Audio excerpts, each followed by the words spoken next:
Assalamualaikum warahmatullahi wabarakatuh. Selamat datang di video pembelajaran Sosiologi Pendidikan. Nama saya Putra Mulia Arifa, mahasiswa dari Universitas Tai Al Ma'arif Buntok.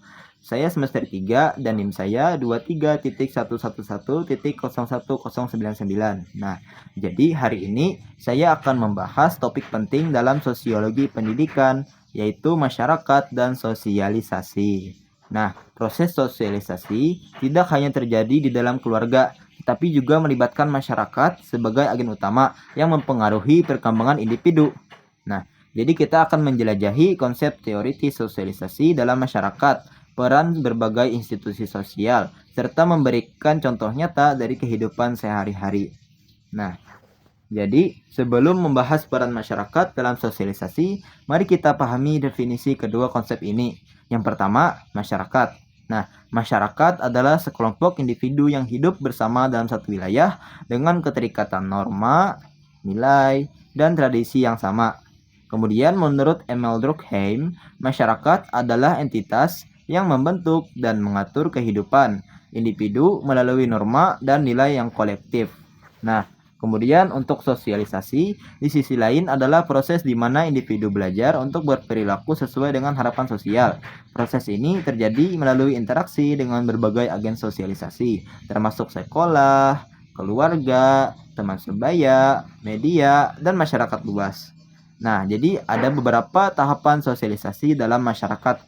Yang pertama, sosialisasi primer. Nah, proses awal yang terjadi di dalam keluarga itu termasuk sosialisasi primer. Kemudian sosialisasi sekunder. Nah, apa itu sosialisasi sekunder? Yaitu adalah proses lanjutan yang terjadi saat individu berinteraksi dengan masyarakat, sekolah, dan tempat kerja.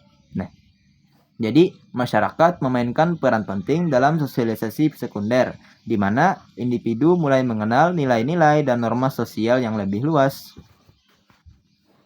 Untuk memperjelas bagaimana masyarakat berperan dalam sosialisasi.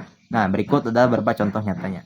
Contoh yang pertama, sosialisasi melalui interaksi di pasar tradisional. Pasar tradisional adalah tempat di mana orang dari berbagai latar belakang berinteraksi. Jadi, dalam proses ini, individu belajar nilai-nilai seperti toleransi, kejujuran, dan negosiasi. Misalnya, pedagang dan pembeli saling menghormati dengan cara berkomunikasi yang santun dan saling memahami kebutuhan masing-masing. Nah, lanjut ke contoh 2. Sosialisasi di lingkungan sekolah adalah miniatur masyarakat, di mana anak-anak belajar berinteraksi dengan teman sebaya dan otoritas. Nah, di sekolah, siswa belajar nilai disiplin, kerjasama, dan kompetisi yang sehat. Misalnya, kegiatan ekstrakurikuler. Nah, misalnya tuh kayak pramuka atau olahraga, mengajarkan kerjasama tim dan kepemimpinan. Nah, itu dari contoh yang kedua. Kemudian contoh yang ketiga yaitu sosialisasi melalui media sosial. Nah, media sosial ini menjadi salah satu agen sosialisasi modern yang sangat berpengaruh di zaman yang sekarang. Melalui platform seperti Instagram, Twitter, dan TikTok, individu terpapar pada berbagai nilai, norma, dan budaya global. Misalnya, kampanye sosial seperti pagar Save the Earth atau pagar Stop Bullying. Nah, itu tuh mendorong individu untuk peduli terhadap isu-isu sosial. Nah, itu tadi beberapa contohnya.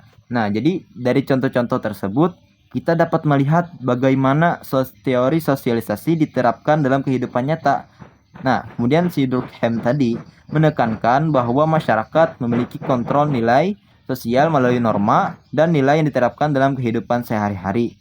Di pasar tradisional, kita melihat bagaimana nilai kejujuran dan toleransi dijalankan dalam interaksi sederhana.